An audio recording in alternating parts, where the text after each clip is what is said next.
Hello there everybody, and welcome back to the Pipe-tastic 6th episode of Rip Returns to Super Mario Bros. 3, a series where I go back to games that I couldn't beat as a kid and try to regain a little bit of that long-lost chance at glory, even though, it's long lost. It's not a completely lawless procedure though, so let's go ahead and take a quick looky-loo at the rules, courtesy of Little Rip the Death Counter.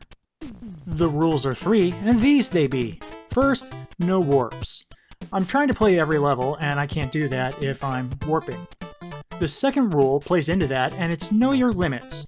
Like I said, I first played this game when it first came out, never beat it then, and even though I do feel like I had a certain level of skill when I was playing it as a kid, anything that I had has long ago decayed, so I need to play it with the, realization that I have limits. There's only so much I can do. And as I've gone through the first 5 episodes and now into the 6th, I have played every level, trying to build up a skill base to try to get myself through the game. So I've accepted that I have limits and I'm trying to grow them. And I think I've gotten a lot of that down. I've mastered, I think, most of the basic skills that I need, and I'm more into a learning level-specific tricks phase of the game, and to do that, I need to play the levels. There are still parts of the game where I can overcome certain obstacles with better understanding and better utilization of that understanding of mechanics and such. So I need to know those limits, and I need to grow those limits. I don't want to completely throw myself to the wolves though, so there's that third rule, use the power-ups. Since this game does give you plenty of ways to gain power-ups that you can select from the main menu and take into a level to start with, I should take advantage of it, use those. I was an item hoarder like a lot of people are as a kid. I still am an item hoarder in some games, and that doesn't help me grow my limits. So, let's, take advantage of those items and get myself through this game, and we are going to need all the help we can get as we get here into Episode 6, World 7, which I am calling The Punishing Pipes. Okay, we're into World 7 now, and absolutely no sugarcoating it, this is going to be an absolute bloodbath. World 7 is, in my opinion, the flat-out hardest of the worlds in any of the NES Mario games that came to America, and there's a lot of reasons why. There's a high enemy density in large parts of the level, but there's also a lot of unique level constructions, things that we've only hinted at before, like this level, which is all about traversing vertically through pipes and such. We get a little hint of that earlier, but this level takes it to a whole other level, and, level. More importantly, it is the beginning of several levels that take this theme of traversing up in an unconventional way for the series to this point, and they really just add a brutal challenge. And, I definitely am punished for it. No lying about that.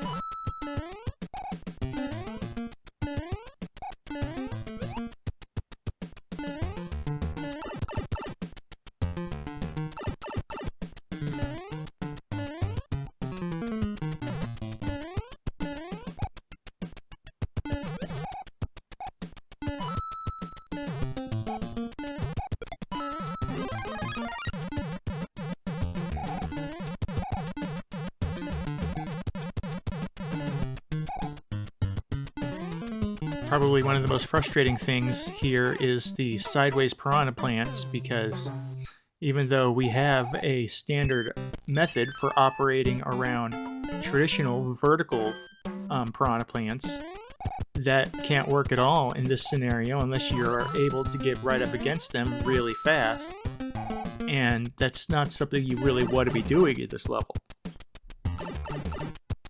Also keep in mind that this is a wraparound level.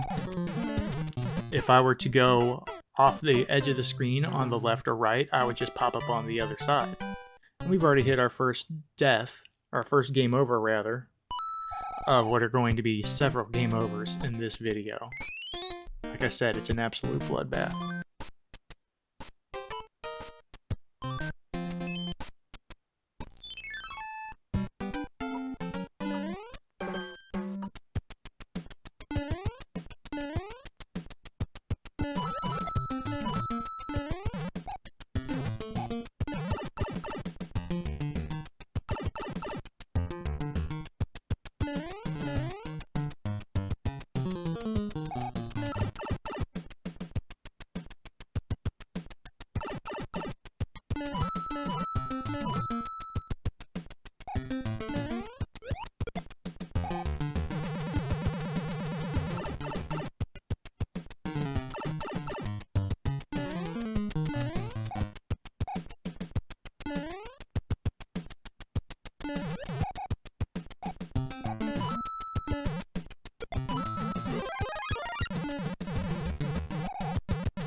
mean, obviously the Piranha Plant is what killed me there, but I want to say the note blocks are what really do the heavy lifting.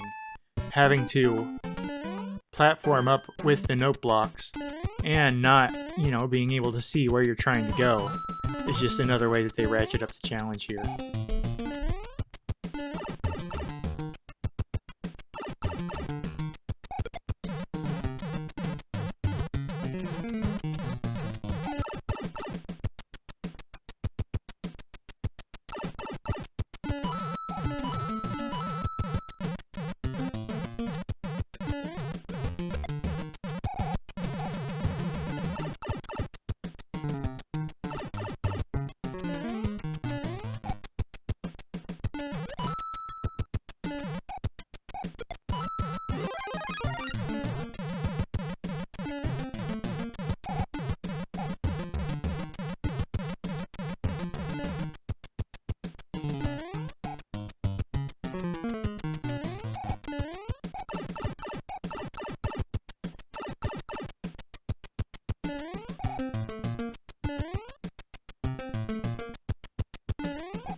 I know that there's a way to get into that big thing of coins. I don't know what it is. I do try to figure it out. I never do manage to. Very frustrating to me, but ultimately, it's not like it would have got me enough lives to keep me in the game. And if you're keeping track, we have just hit our first death spiral of this episode.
Coming up to 7-2 in the frustrating and unnecessary pipe maze.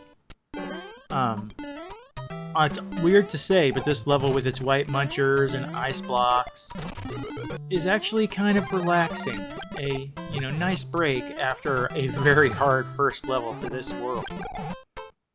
And of course there's a gimmick to this one too that we're just about to get into. This is another of those split level worlds with a above and below component that are totally different. you can get some coins out of this bottom half.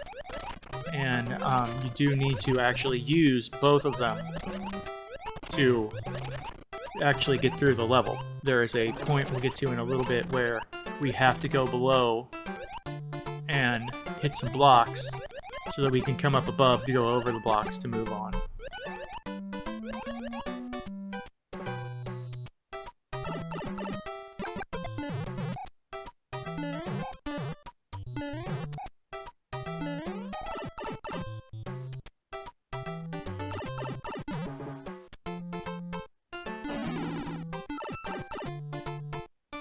Nice little power up, and here we get to that area where we have to do some extra traversal. We have to clear at least most of these in order to go across.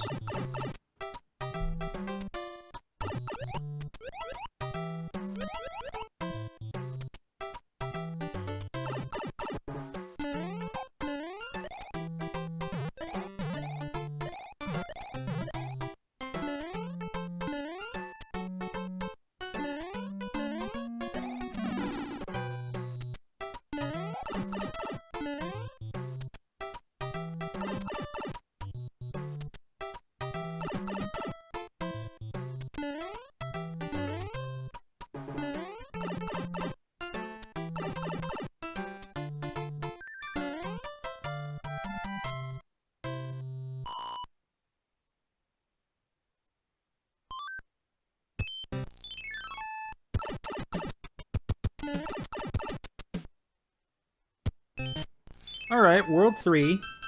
We're back to the pastoral green plains, or green hills for a little bit. And it does seem like a nice change of pace until that happens.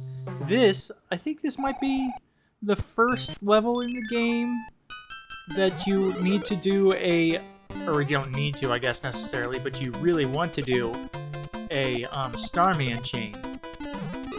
Where hitting a block with a Starman will generate another Starman, so that you can continue to plow through the level, and it's just a lot more frustrating if you don't do that.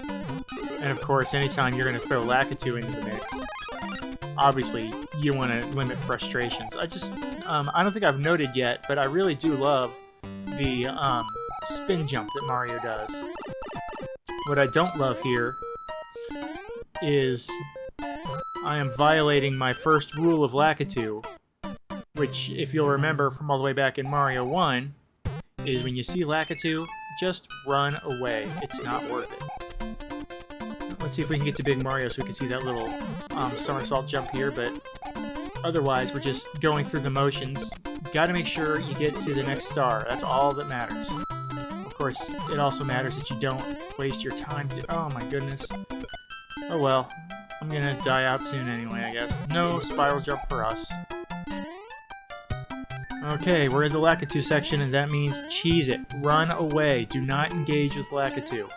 Even if you're passing up a power-up, most of the time... Well, you're dying anyway. Most of the time, it's just not worth it to go after Lakitu, and we are on to our second game over of this episode.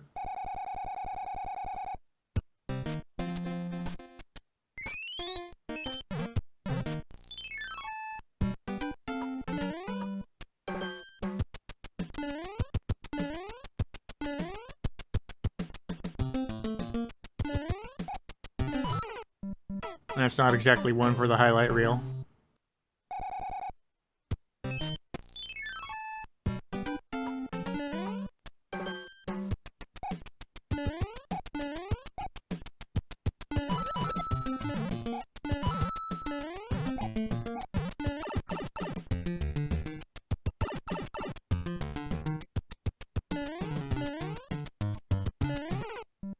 Again, the rules of the piranha plants and pipes have gone completely out of the window for this one.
Now to screw around in the pipe maze, and honestly, I get why it's here. It does, make the level more or the world more distinct. It fits into the, tons of pipes and plants aesthetic. But the pipe maze and all of the associated, jumping in and out and loading and all that crap is tedious, and I don't want to do it.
This is a place where patience would have been better for me.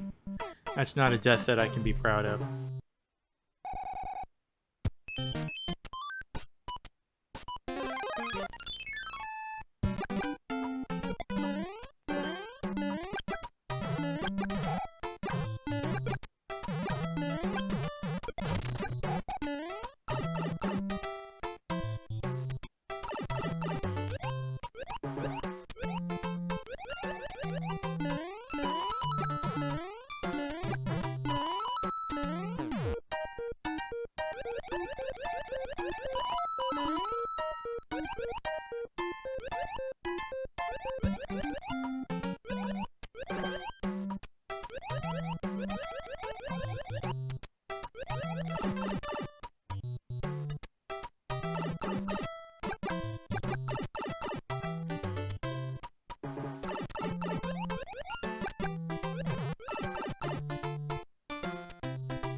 And with things as they are, it is time to manipulate the absolute crap out of some vertical slots games. Or horizontal slots, who cares? We're going to manipulate it and get our 5 lives.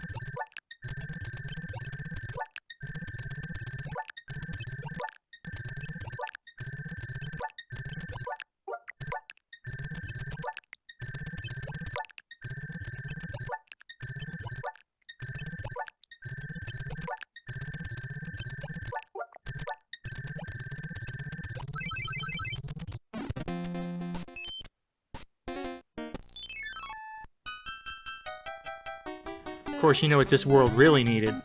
A dang water world. A frustrating, pain in the butt water world that everybody loves. With flowers that spit, I don't know. I feel like I used to think they were, you know, lava balls that the flower was spitting out. And it's not like fire doesn't burn underwater in Mario levels, we know that. But maybe it's supposed to be like pollen, or... Pollen doesn't make any sense underwater either. Shoot, maybe he's shooting out meatballs. Like actual legitimate meatballs, not just spike balls that people call meatballs. I don't know.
Alright, it's time for another batch of crazy. This is a rare underground level that feels very fortressy.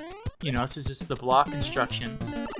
But isn't. It's just like we've gone into some, I don't know, underground bunker. Do they have underground bunkers? Does Bowser make Vault-Tec vaults or Bowser-Tec vaults?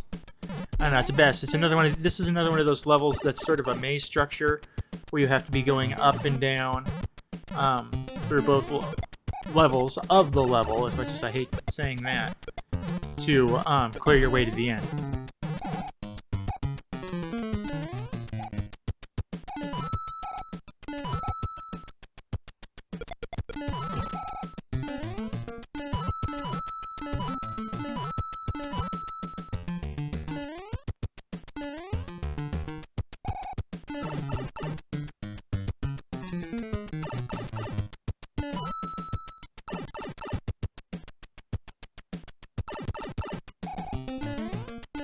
This whole process of having to clear areas is just so tedious. It's not as tedious as, you know, adventuring around the map screen pipe transitions.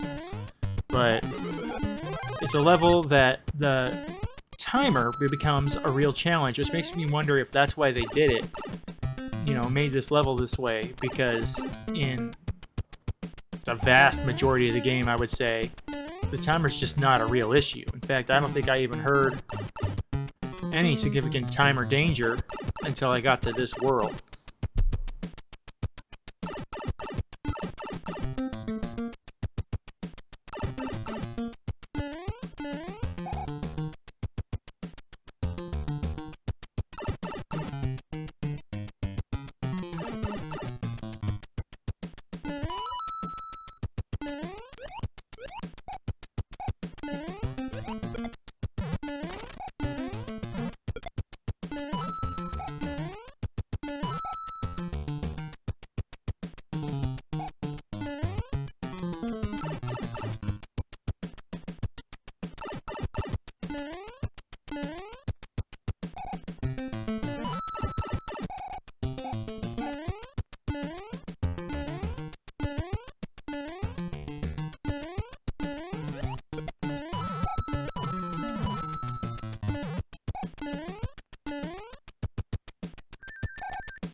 Back for more pipes and plants as we go on with a, I would say, somewhat ill-advised superstar. I mean, it had its use, but the fact of the matter is the dang level just keeps on going. That was a little unfortunate. I don't feel too bad about that one. That was a bad timing issue. And I guess I don't feel too bad about using a superstar here because there are several jumps in these plant levels that require a big burst of momentum, and a star does help you get through that. And little crossfire gauntlets like this certainly don't help you at all. Meanwhile, the inherent lethality of this rotating munchers, or I don't know, alternating munchers system, man, I dreaded it as a kid. I dread it even now. I know that I would intentionally warp to this world at times because it is sort of neat at times, but I also know that it is not a world I want to be in.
Finally through that for its little reward, and a P-Wing is not a bad reward. So, I mean, I guess on the whole, it was worth it, I can say. Now we get to go to a fortress for real, and this fortress can go to crap, because this is a legit maze with a totally hidden entrance that requires you following several specific steps to even have a chance to find it, or bringing in the right item. And nuts to that.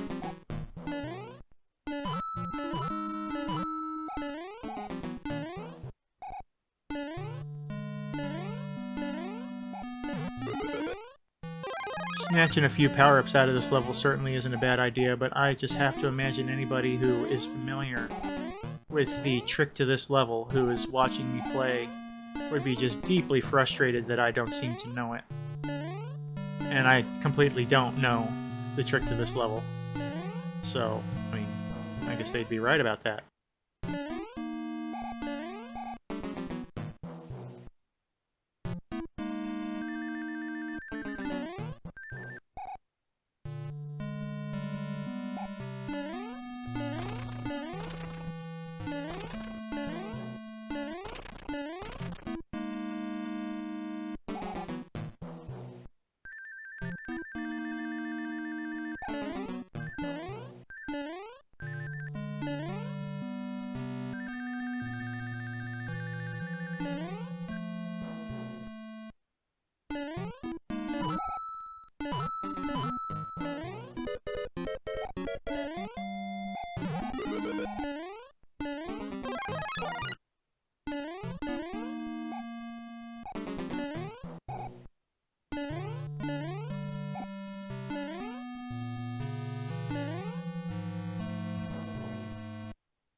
So obviously I'm just spinning my wheels and not really accomplishing much.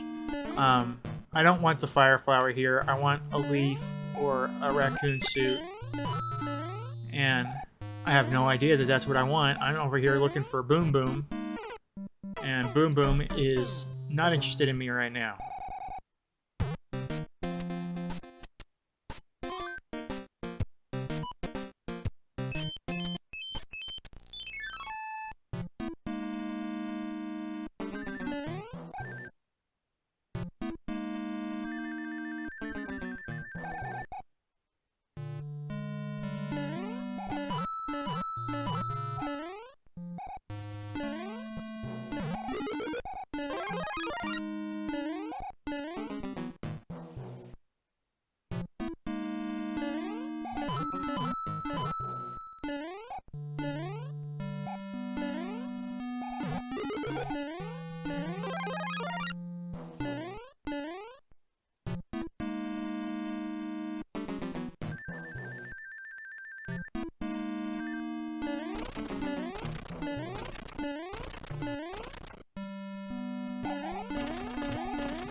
I am starting to figure things out.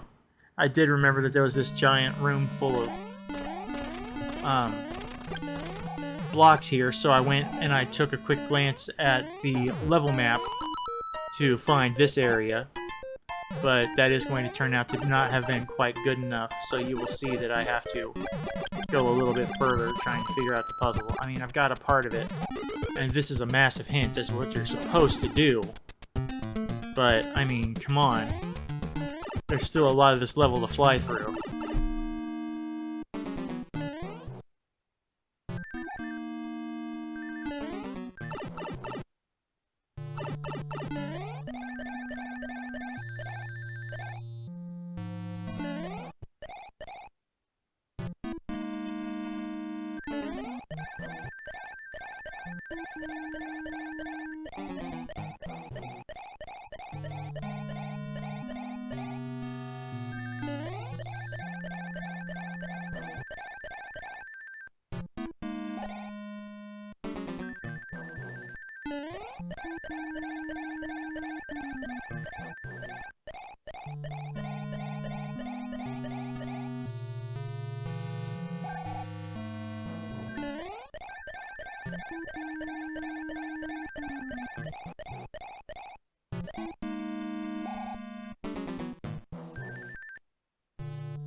And for the first time in this playthrough, I time out by dying. I don't know that I've timed it out at all in any of the levels so far in this. So yeah, I'm gonna go check the wiki and get this done right proper.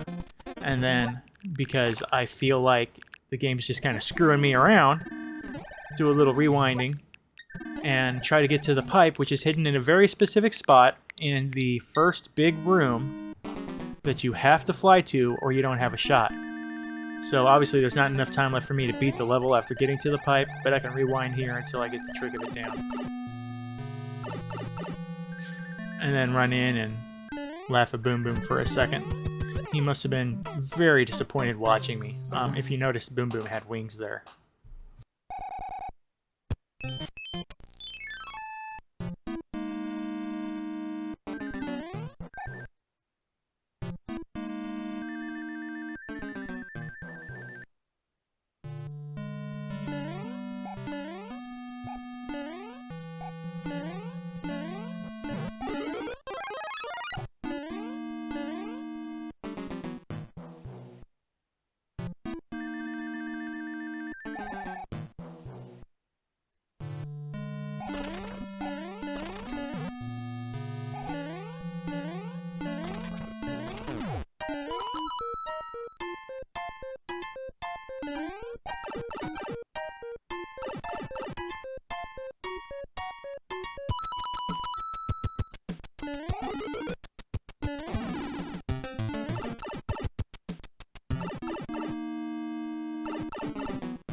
Well, that was much easier once you know exactly how the trick works. And now I can squat on this idiot and get out of here.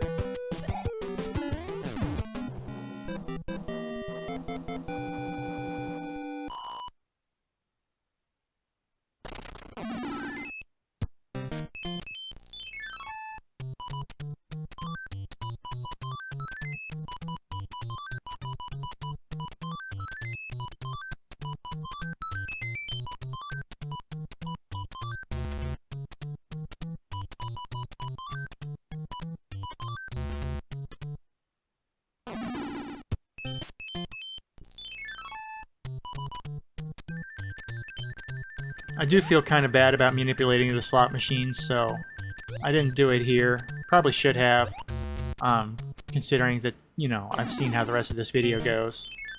But now we're on to a level that I hate even more than the first level because it incorporates the ghost blocks on top of all of the other crap that we were talking about for the first level of World 7.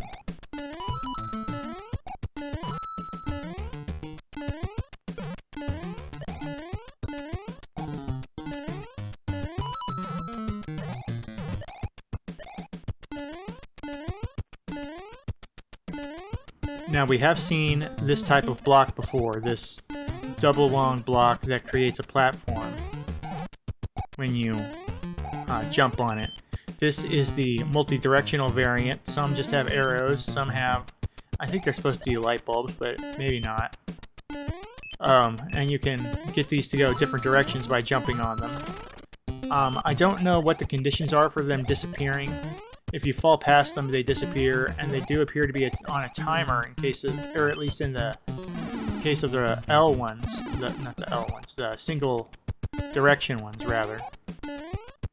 But I feel like these multi-directional ones are meant to expire when they go beyond a certain point of the level. I don't have any justification to that other than my own experience. And so basically we just have a long, slow climb with frustrating, precise segments. Not something you really want, and frankly this is a situation where the Tanuki suit is going to be quite handy because it gives me a little bit of fall protection. Like, when I do that. I would have had very little shot of nailing the note block without that Tanuki suit to feather my fall.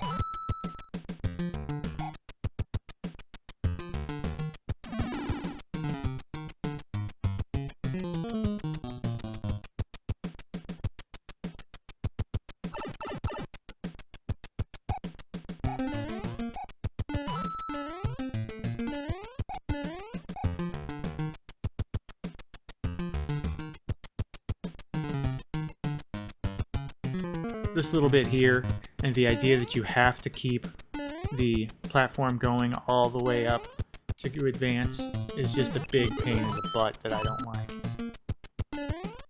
Ooh, at least I'm going to get a mushroom out of that. That's not bad. But now, I'm going to have to go this platform back and use it to climb up the side.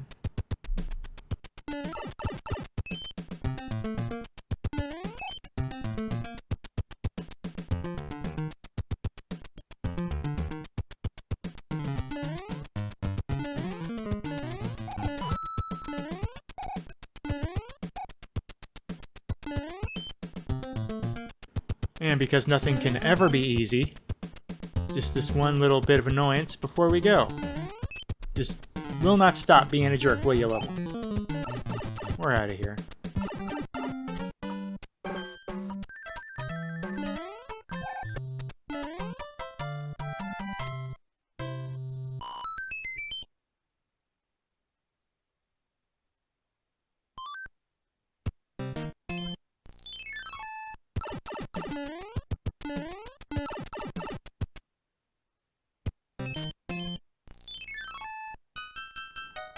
Alright, this should be fun.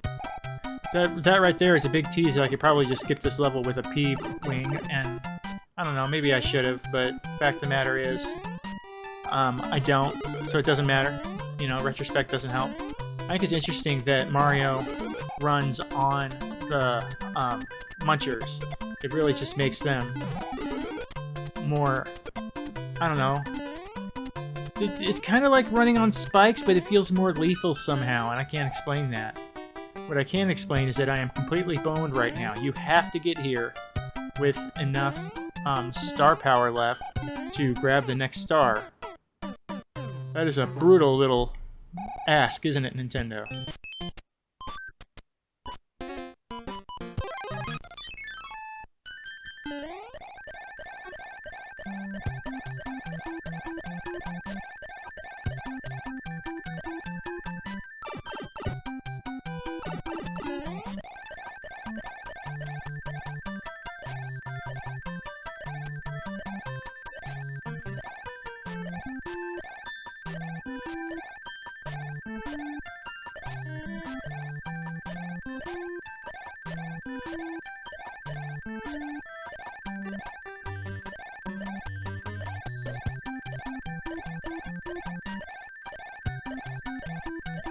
I don't know why I'm feathering it instead of flying all the way up, but ultimately it doesn't matter, because you have to be small to go through this gap. That is a very frustrating decision there, but I understand why they do it. It's because they want to make it as hard as possible.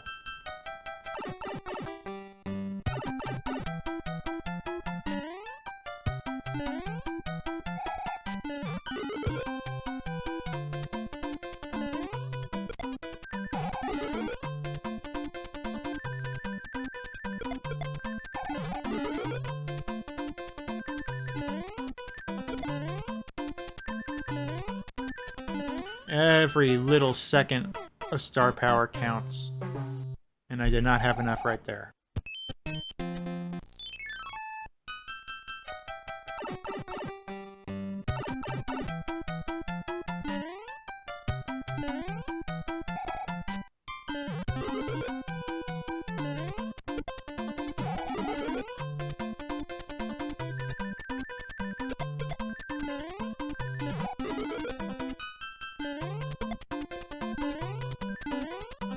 Here's the big moment. Get around. Get up. Got it. Run. Run, little Mario. And we are out of here. Well, maybe we are. There you go. Thank goodness for that. 2 lives left, though. It's not looking good.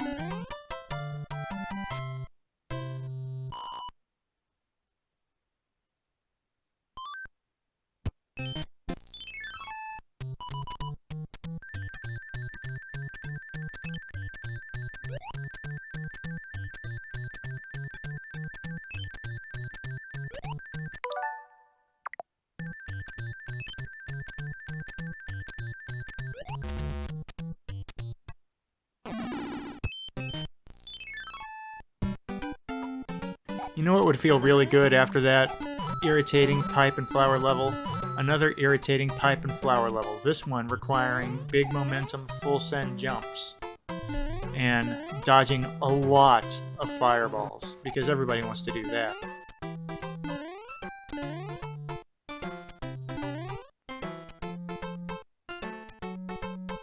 Oh, and now we've got dangling plants too. Yeah, so every jump is horrible. Yay.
Gotta make it count here.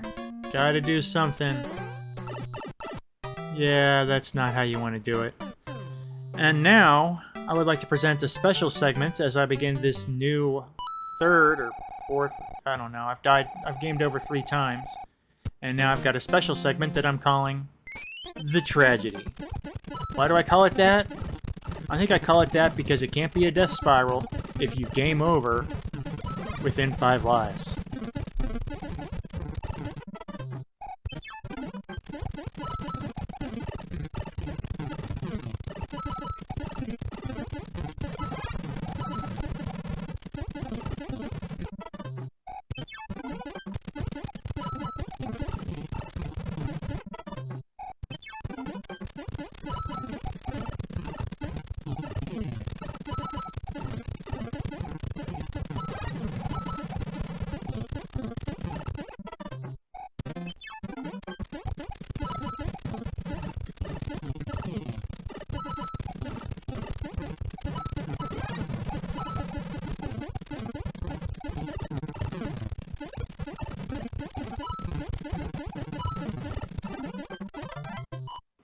You might think that I can take the tragedy thing off the board now and slow it down, but even though I'm about to have a little good streak, I'm afraid I cannot.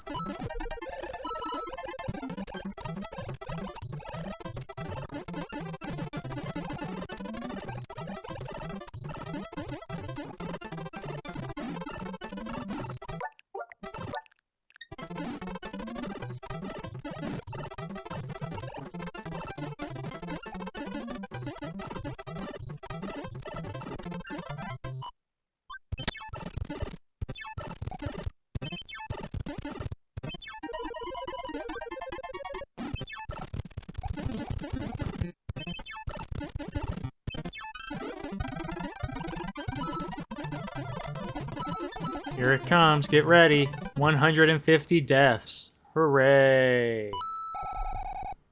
Alright, we're gonna slow it back down now as we get into a fresh shot at the game. For anybody who's curious, I did go back and check. We finally settled on 216 deaths in Super Mario Bros. 2, so we're not near that yet, but we're getting closer. And we're gonna be even closer by the time this video's over. And we dig back into this crap fest. I probably could have sped it up here, but I die here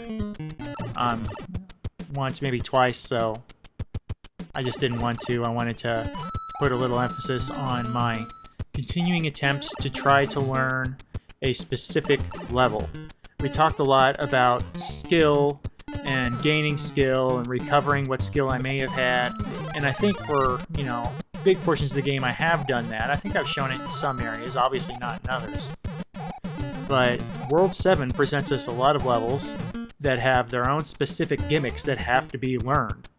This level introduces a lot of, you know, it introduces a whole new level idea, essentially, that I have to learn. And that involves taking advantage of some tricks that I have seen, for example, in YouTube streams, like landing on the very edge of pipes, which I always assumed was impossible, but you can land on the very edge of a pipe with a piranha plant in it and not die. That's a skill that I need to acquire to get through this world, and I can only acquire it by playing through this specific world. Yeah.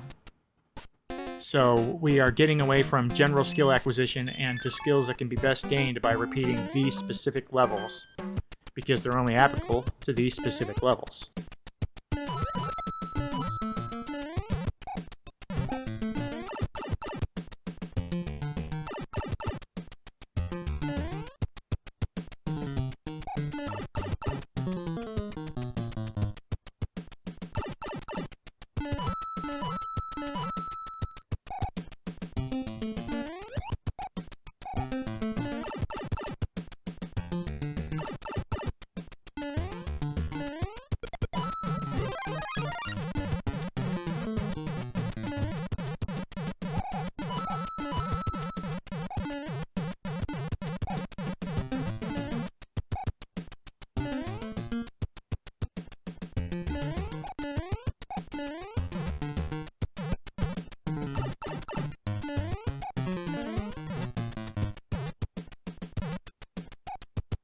I did go and look up, by the way, how to get into that coin room now that I've, well past playing it.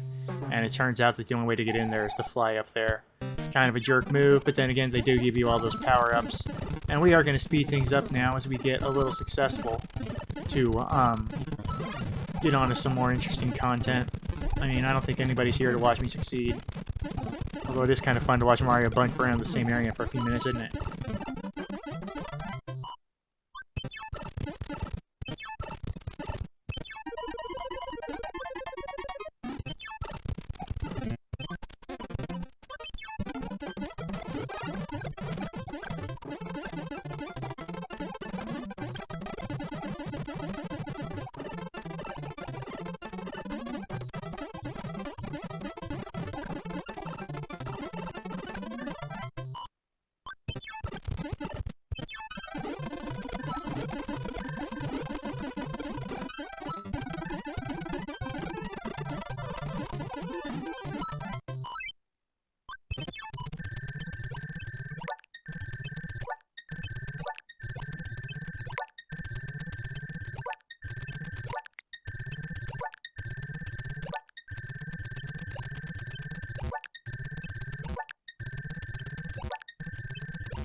Alright, we're out of fast motion now, and we're back to regular speed with a bunch of extra lives, and I don't regret farming out those lives at all, or rewinding to get them. It's not exactly farming, I suppose. But, as we know, things don't get any easier from here, so anyway, to get more lives, I think is totally okay. Honestly, though, this level isn't all that hard, it's just the frustration of the maze that makes it difficult. I don't really have an excuse to die here, which is what makes stuff like that all the more frustrating.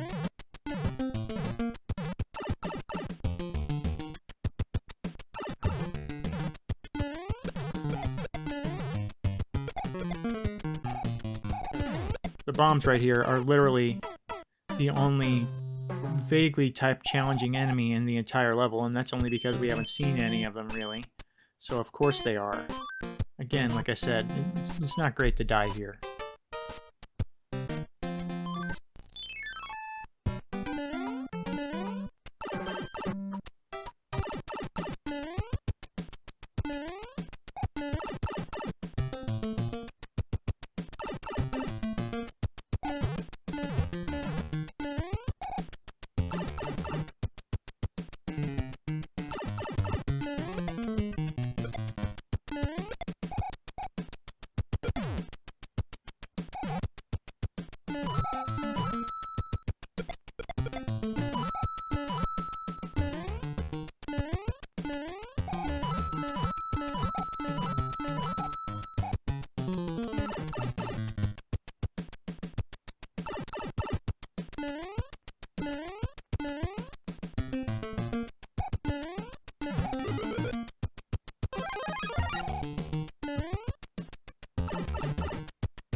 Making good progress this time, and at least I'm not going to make any stupid Never mind.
Alright, let's go hit up the match game that has popped up over here, and yeah, this is the point at which I have looked up the patterns for the match games, because there's only a finite number of layouts, so I'm just tired of messing with them. I want to get the items out of them and get on with my life.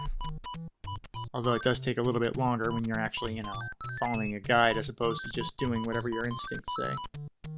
And my instincts aren't very trustworthy in the first place, which does make them faster, I guess.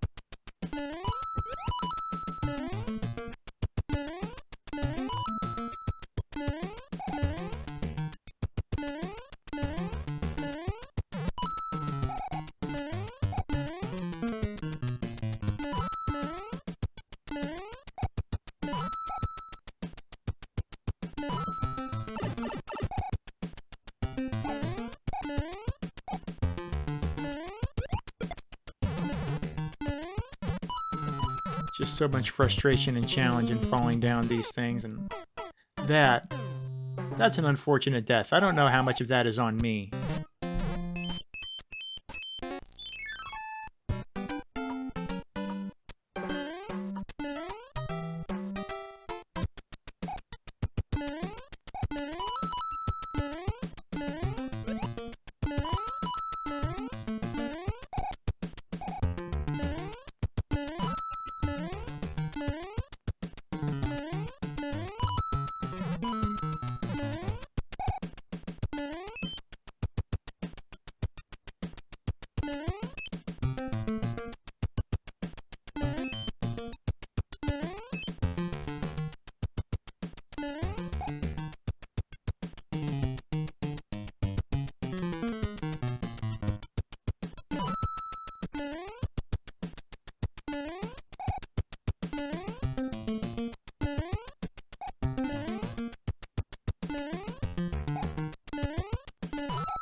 And that isn't great either. This is a spot where, you really just need to build up momentum in this level.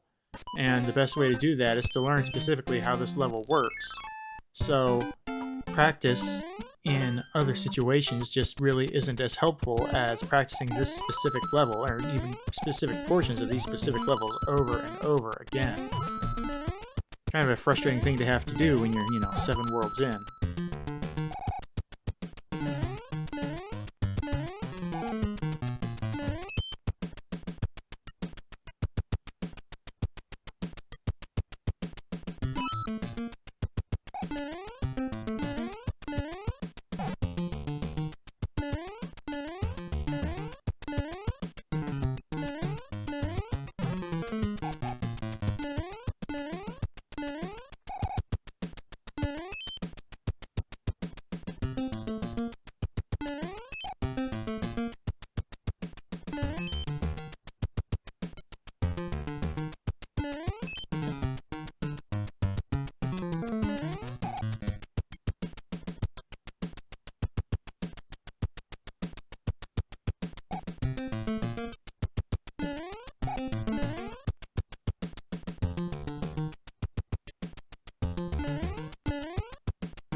I think we've identified this as a choke point in my run, and that was an especially stupid way to lose a life.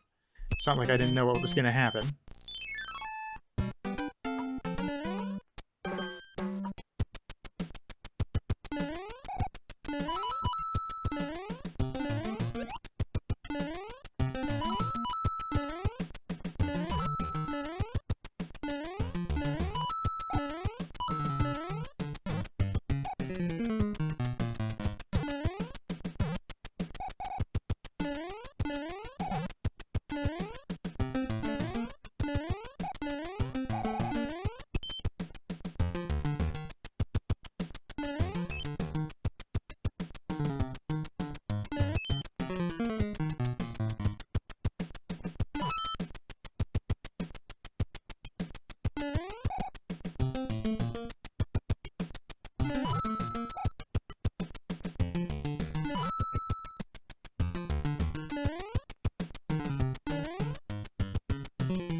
I'm sure that with the proper application of a P-Wing I could get past all of this, but clearly I can't manage that.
Alright, we're going to come into the Star Run, and we're going to have Super Mario.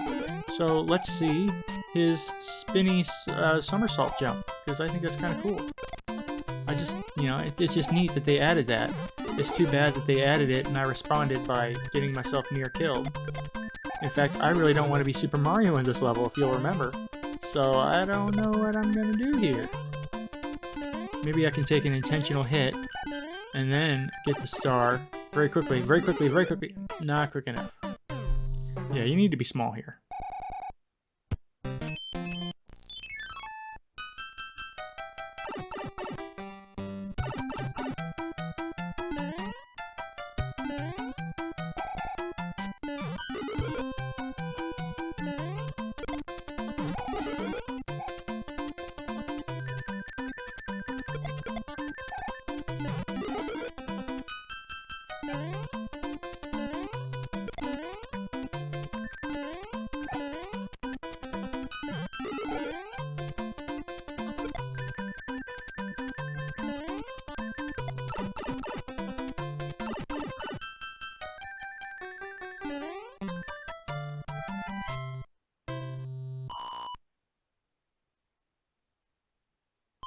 Well, we got through it. We don't have our pride, but I don't know that we ever really did, so we're going to manipulate ourselves up another 5 up.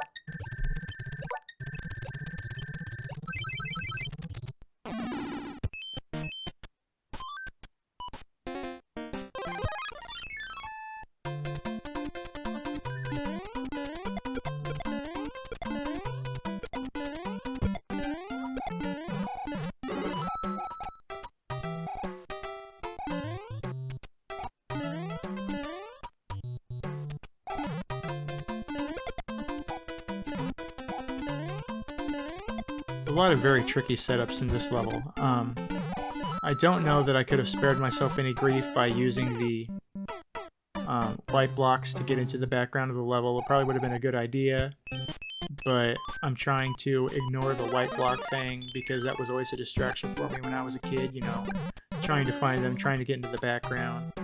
I don't know that that was ever the best thing for my gameplay, which, as you know, my gameplay was never that good to begin with.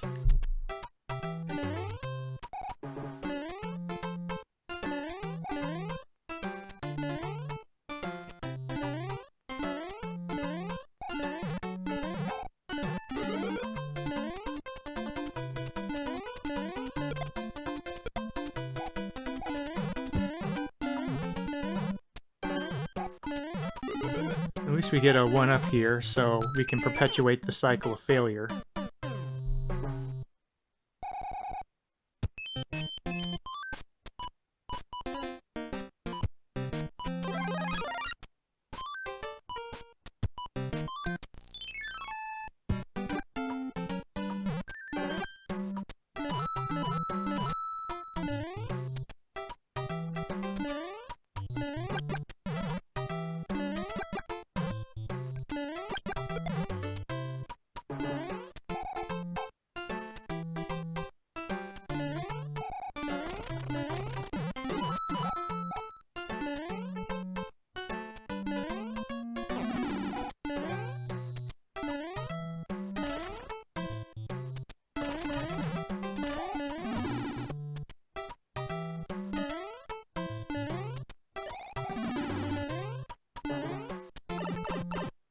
Just go get the 1-up. Nope, never mind. Okay, so we're not going to perpetuate the cycle of failure that time.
kind of making some progress here, it felt like there.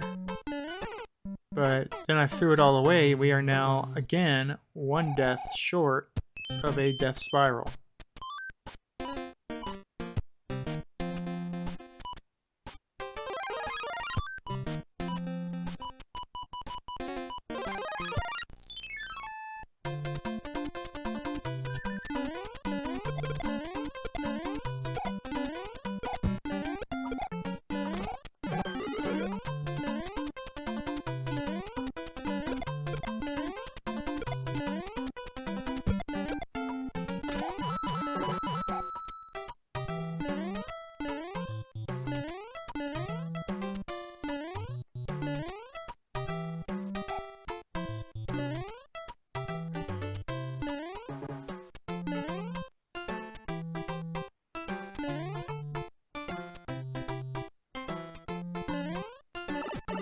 Yeah, it just that's just such a gauntlet. I mean, of course it's a death spiral, and of course I could have gotten through that, but that is not a friendly place to be.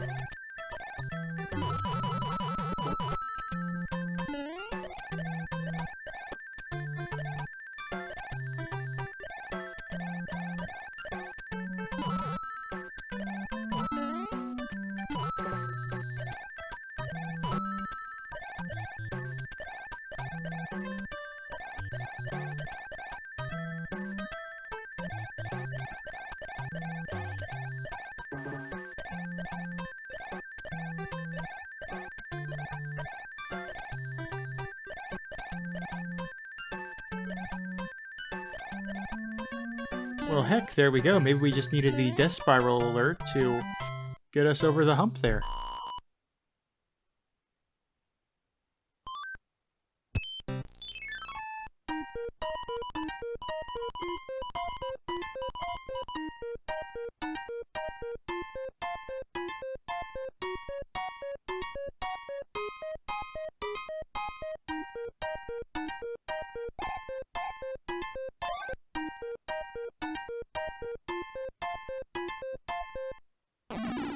And we get to go to World 9, or Level 9 for, I think this is the first time, I don't think I made it here before, and it is an oddball. It's another maze-type structure, but it's a maze within these little pipes. It's kind of fun. I mean, it's not super challenging, which is nice, but it's just a regular old maze to go through without a lot of the platforming nonsense that has been the big bane of this level, so yeah, I'll take that for sure.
Slowly figuring out which way I need to go here. I guess this is a level whose primary threat is really the off chance of timing out, but honestly I'm doing okay without worrying about that.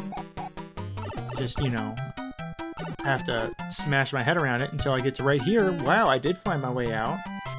And we got an extra level, or an extra 1-up out of it, 2 extra 1-ups out of it. That's nothing to complain about at all, especially considering we're coming into another fortress. A fortress that really wants your power-ups and your 1-ups, and basically your flesh. Although that one was kind of on me. I certainly won't make a mistake like that again, though. I mean, it was a really easy jump to make, if we're being honest. Okay, maybe it's not.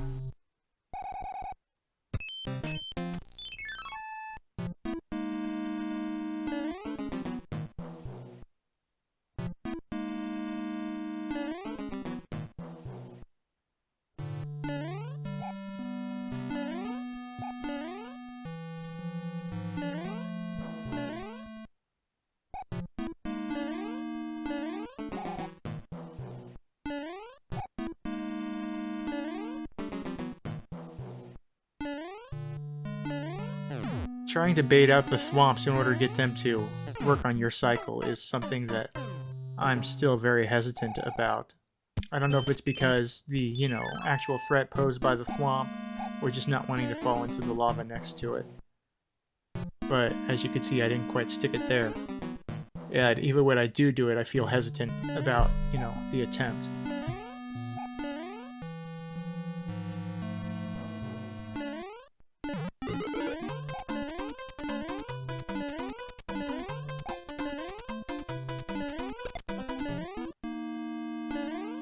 I need to do better on my boo management here. And my braking, obviously. But, you do need to manage your boos pretty carefully here. Not, constantly. But you do have to keep an eye on them. Literally. So that they don't interfere when you're trying to jump.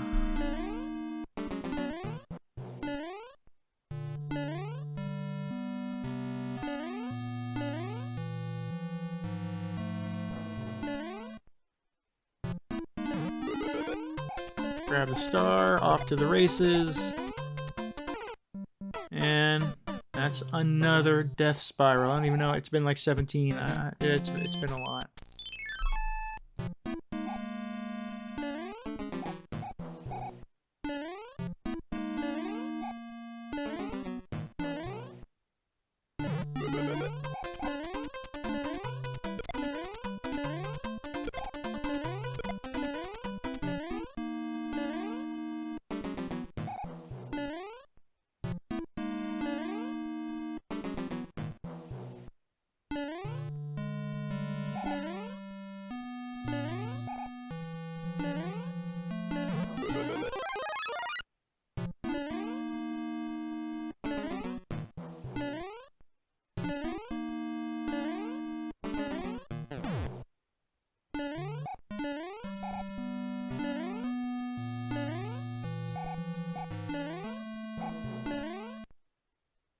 Here's an infamous little jump setup that I believe was taken directly from the Japanese version of Super Mario 2.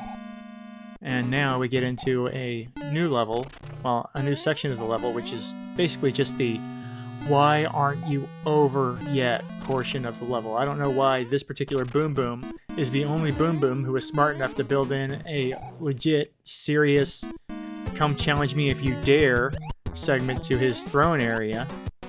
But this one at least had the idea, but he's still Boom Boom, so he's not that hard to beat. At least the death spiral comes off, and we can speed things up for a minute and go on with our lives, thanks to a timely appearance of another item room. So that's going to get us some power-ups that we could really use.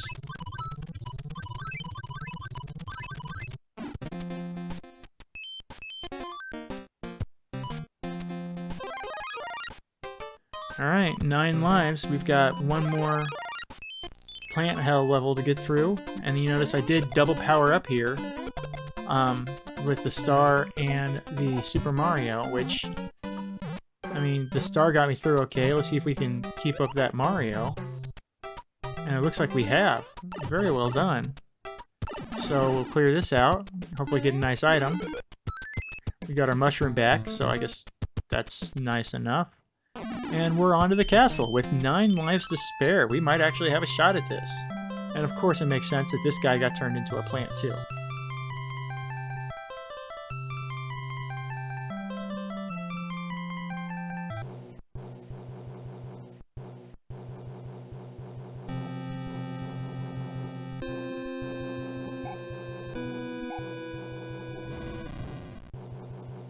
Alright, my controller's charged and we're ready to take a shot at the World 7 airship.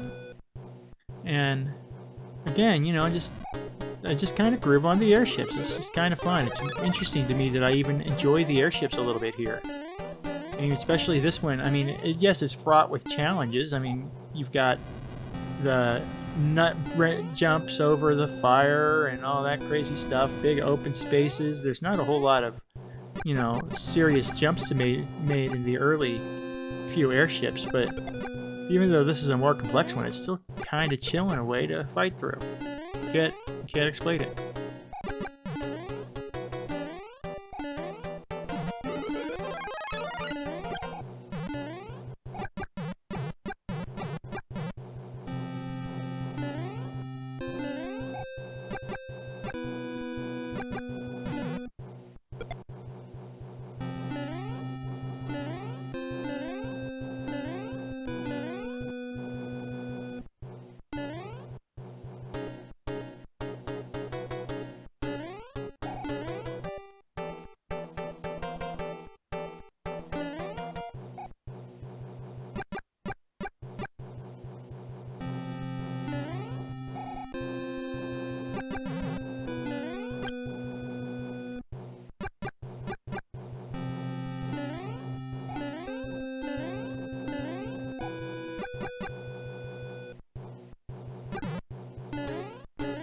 Time for the big ascent.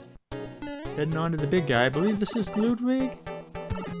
Oh yeah, with that hair it's gotta be. And he's another Quaker. I'm in trouble, aren't I? And yeah, down I go. Not great. Don't die a whole lot to the Koopalings. Don't want to die to any Koopalings right now, especially. We prove we can get through the whole level though, so let's just do that real quick and, you know, get on with our lives. Or maybe we'll just slip off the edge of the platform. That's fine too.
You know, the Rocky Wrenches, even though they are throwing their little wrenches and stuff, I think they're way more interesting in that they're fun to jump on, unlike that, than they are an actual threat, because the wrenches, at least through this, are, you know, fairly easy to avoid. They are a bigger hassle in World 8, and they should be, because it's the final world.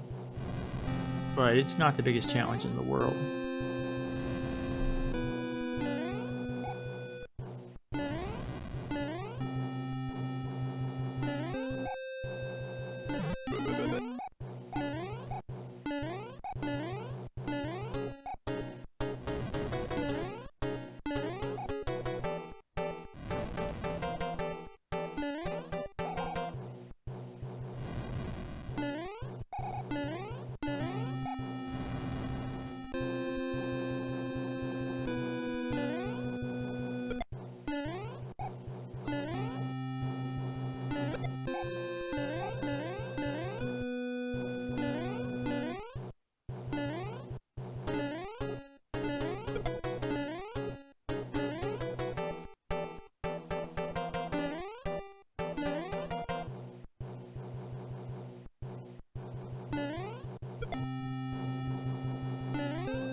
Right now, I'm really kind of missing those, you know, modern Mario games that always hide a power-up right by the boss.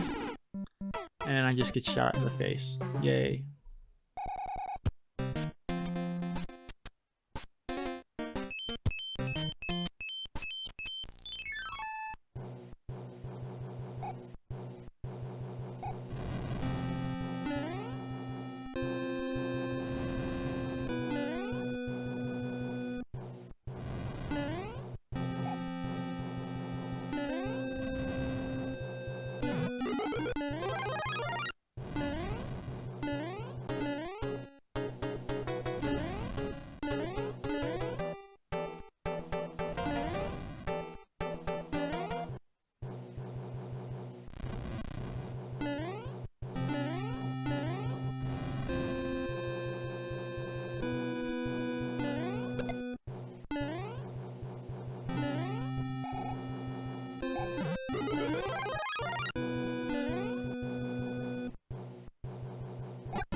Alright, Ludwig, let's get this done for real. Keep it in the air, Mario. Keep it in the air. Don't get hit there. One hit left to go. Just bop him. Bop him. Bopped him. Alright. Finally, that agonizing, I think it was 50 total deaths in one world of this game, and that's just a lot. But now we're on to World 8, and so I'll see you again next time in the 7th and final episode of Rip Returns to Super Mario Bros. 3, which I'm probably going to call Being Killed a Lot by Bowser. You know, title pending.